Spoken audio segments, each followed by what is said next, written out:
전조 증상은 없었어요. 저는 또 좀 무딘 편이에요, 제가. 그래서 이렇게 예민하지가 못해요. 예민하지 못해서 또 다른 거에 정신이 많이 팔려 있으니까 몇 년부터지? 한 20년 됐으니까 98년에 98년에 좀 어떻게 보면 신앙 안에서 새로운 인생이 되고부터 그때부터는 제가 정신이 팔려 있는 분이 한 분 계세요. 예수님이죠. 그렇게 이제 제 인생이 진행이 되다 보니까 특별히 제가 더 무뎠을 수도 있어요. 좀 피곤하거나 그런 건 있었지만 사실 제가 좀 바빴기 때문에 그런 걸로 제 스스로 문제시 되지는 않았어요. 뭐 내가 피곤한 게 혹시 어떤 병의 전조 증상일까? 이런 생각은 아예 해본 적이 없어요. 가끔씩은 그랬죠. 그러면 이제 내가 좀 활동을 심하게 해서 이런가 보다. 다른 사람들도 이 정도 피로는 느끼겠지. 이런 정도. 그럼 조금 쉬면 또 괜찮고 그랬었어요. 전혀 짐작할 수 없고, 그리고 저가 지금 이제 백혈병, 만성 백혈병인데요. 만성 골수성 백혈병인데 정확한 병명을 저희 이제 CML이라고 저희들 얘기를 하더라고요. 근데 지금 아마 환자 봉사한 지 한 3년 정도는 넘은 것 같아요. 저희가 같은 그 동종의 환자들을 지금 봉사를 하는 시간도 갖고 있는데, 그 환자들 만나서 저는 지금 그러니까 6년 차죠. 지금 항암약. 네네, 항암. 그쵸. 13년, 지금 19년 6년 차죠. 근데 저는 이렇게 복용하는 약은 글리백이라는 항암약이에요. 항암약이 여러 종류가 있거든요. 근데 이 환자들 상담을 하면서 저는 도와주고 싶은 마음에 상담을 하는데 많은 것들을 배우는 시간이 되기도 해요. 의학적으로도 이거는 전혀 이유는 알 수 없다. 이렇게 원인은 알 수 없다. 무슨 가족 내력 이런 것도 아니고 보통 다른 부부남 같은 경우는 뭐 가족 내력 이런 거 따지잖아요. 영향을 네, 없어요. 없고 그냥 방사선 쪽에 일을 하고 있는 사람들의 경우에 이렇게 백혈병을 만날 수 있는 확률이 좀 있다. 이 정도일 거예요.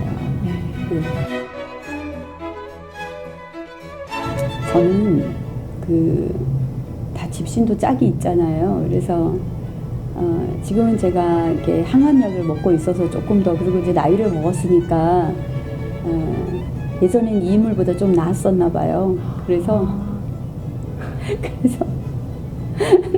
그래서인지 아니면 집신이 짝이 있어서인지 저도 모르겠지만 제가 고등학교 2학년 때에 지금 남편을 만났어요.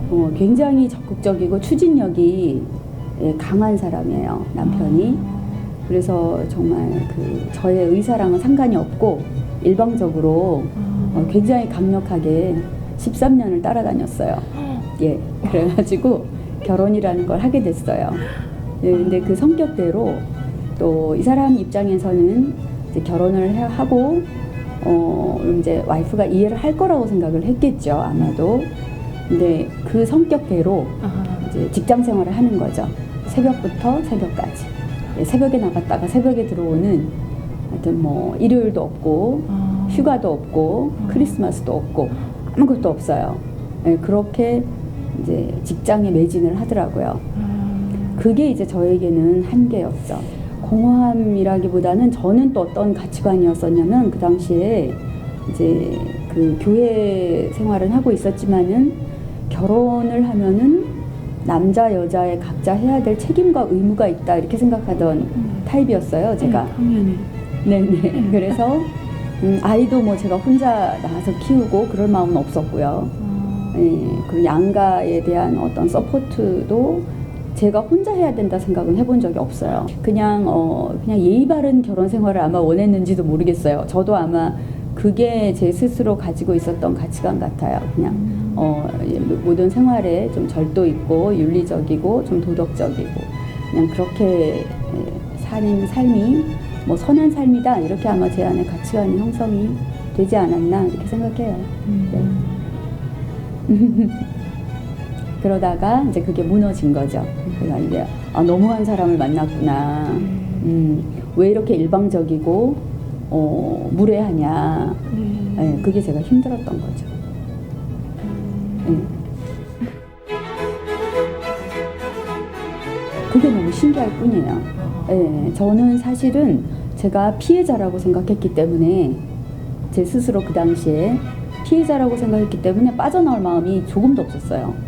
그리고 해결책은 이 사람하고 헤어지는 거라고 생각했어요.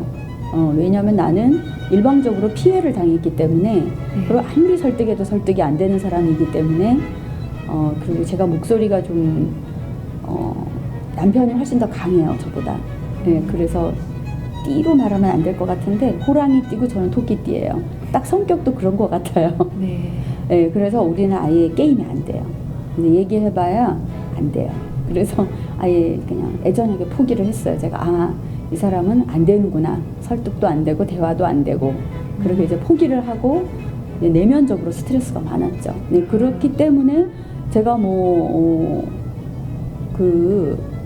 어디까지 이게 나가는 건지 모르겠지만은 그냥 편하게 제가 얘기할게요. 네. 그래서 제가 이제 신앙 안에서 정말 원수를 사랑하라. 그리고 내가 모든 걸 다 감당해야 된다. 이런 생각은 제가 잘 못했어요. 예, 못했기 때문에 변하고 싶은 마음은 없었어요. 그런 식으로 변할 마음은 없었어요, 제가. 그랬는데 다른 사람이 된 거예요, 제가. 다른 그때부터? 사람. 네네네. 제가 이 사람을 굉장히 미워했어요. 그러니까 남편을 볼 때 이 사람이 너무 야속한데 남편으로는 하나님의 눈으로 볼 때 너무너무 불쌍한 사람인 거야. 평생 일에 끌려다니고 사는 거예요. 근데 이제 제가 이렇게 아내의 마음으로는 나는 불쌍해하고 싶지 않아. 이런 마음이 있는데 그 마음이 힘이 없는 거예요. 그 마음이 꼭 무슨 조그마한 감옥 안에 갇혀 있는 것처럼 아무 힘이 없고 이 사람이 불쌍하다. 너무 불쌍하다. 교수님 만나서 이제 체혈을 통해서 이제 피 수치를 확인하고 6개월에 한 번 유전자 검사를 하고 유전자 검사 이제 골수에 이제 돌연변이 암세포가 퍼센트가 어떻게 되고 있는가 그걸 확인하는 거거든요.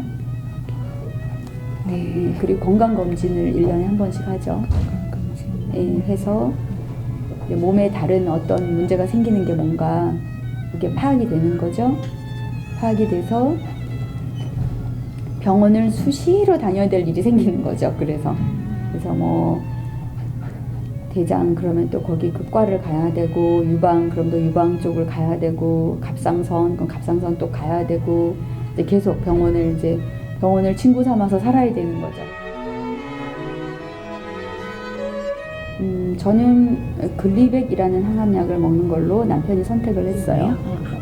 이게 이제 만성백혈병, 급성백혈병이 있는데 지금 만성백혈병은 의학에서 골수 이식을 하지 말고 그냥 약을 먹여서 항암약을 먹여서 이 골수에서 계속 나오는 이 돌연변이 암세포를 이 약이 표적 항암제라고 그걸 이제 잡아먹는 거죠. 그 방법을 쓰자. 네.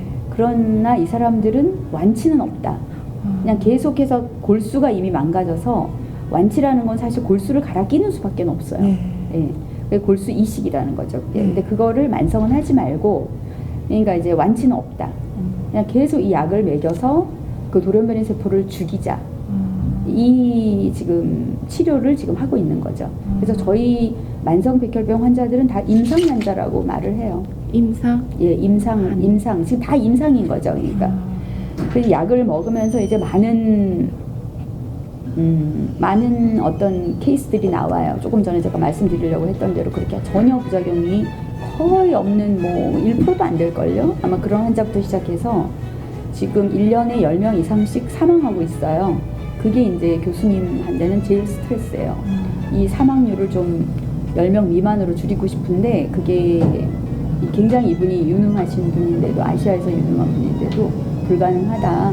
이게 이제 굉장한 스트레스인데 이 많은 이 부작용의 폭이 이렇게 굉장히 커요. 그래서 저기 100가지의 부작용이 있다 이렇게도 말하고 막 그래요. 백혈병이라고. 그래서 약을 멀쩡히 먹다가 내성이 생기기도 하고 그럼 이제 약을 또 바꿔야 되고 그럼 이제 글리백에 있는 이런 정도의 부작용은 1, 2도 부작용이라고 얘기를 해요. 부작용이 별게 아니다. 그래서 1도, 2도 부작용이라고 얘기를 해요. 근데 1도, 2도 부작용이라고 얘기하는 이 부작용도 막상 이제 본인이 겪을 때는 1도, 2도가 아니겠죠. 예, 심정에 오는 거는. 그래서 그 중에서 이제 저는 제일 힘들었던 게 이제 얼굴의 변화.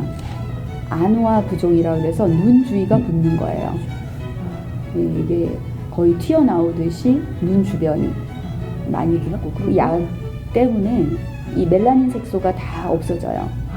그래서 어떻게 보면 또 멜라닌 색소 한쪽으로 다 이렇게 뭉쳐 있는 환자들도 많아요. 하얗게 이렇게 뭐 멍들은 것처럼 이렇게 변하는 거예요. 그렇게 예, 하얗게 몸이 전체가 하얘요. 하얗고 이렇게 피부가 얇듯이 그래서 피부가 얇아져요? 엄청나게 얇아져요. 어디 부딪히면은 바로 다 그냥 바로 피나고 예, 바로 그러죠. 그래서 이 속의 내장, 장기 기관들도 다 현재 얇아져 있는 상태여서 환자들 중에서 글리벳 복용하는 환자 중에서 대장 내시경을 10년 이상 안 한 환자들도 있어요. 그래서 그러다가 암이라도 생겨가지고 가면 어떡하려고 그러니까 그냥 죽겠대요. 난 무서워서 못한대. 천공이 생길까봐, 구멍이 생길까봐.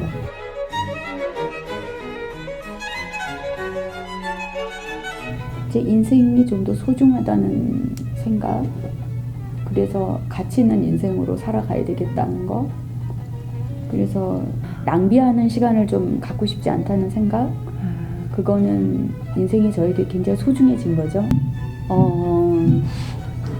암을 통해서 말씀드렸듯이 제가 물 밑의 삶을 알았다, 수면 밑의 삶을 알았다. 이게 없었다면 제 인생이 반쪽짜리 인생이었을 거다.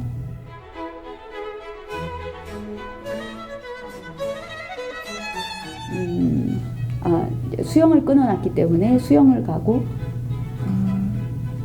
매일 가지는 못하지만 어쨌든 수영을 가고 그리고 사람들을 만나고 똑같아요. 사는 삶은 병 전후가 달라진 거는 병원을 좀 더 자주 다녀야 된다는 거, 그리고 아무래도 그때 체력보다는 20% 정도는 제가 축소된 거는 확실한 얘기예요. 약을 먹기 전과 후가. 근데 이것도 저는 이렇게 생각하는 거예요. 어차피 나이가 들면 누구나 다 기능이 그때보단 떨어진다 이렇게 생각하기 때문에 이것도 큰 의미를 두지는 않아요. 근데 어쨌든 약을 먹으면서부터는 약을 먹기 전보다는 20% 정도 줄어드는 거는 확실해요. 절대 절망하지 말고, 그리고 이게 인생의 이막이 되기를, 저처럼 이막이 되기를 너무 원하는 거죠. 어쨌든 이분들을 향한 뜻을 꼭 발견하는 이런 시간이 됐으면 좋겠어요. 절대 절망하지 말고, 이게 얼마나 가치 있는 또 아픔이긴 하지만 얼마나 가치 있는 또 기회가 주어진 건지 이거를 마음을 나눌 수 있을 것 같아요. 저도 어차피 같은 환자이기 때문에. 예, 이게 이제 그냥 일반인이 하는 얘기라면 너무 사치스러운 얘기로 들릴 거예요. 근데 네네, 같은 환자니까. 그리고 또 의술이 지금 점점 좋아지고 있으니까 환자들이 절대 또 좋은 시간으로 인도해 주실 거다. 그거에 대한 희망도 주고 싶고 그래요.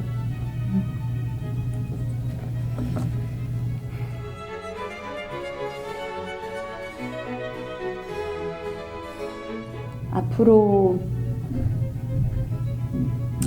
계획은 허락하신 날 동안에 정말 하나님이 기뻐하는 사람이 그런 사람으로 좀 살고 싶어요. 그게 제 소원이에요.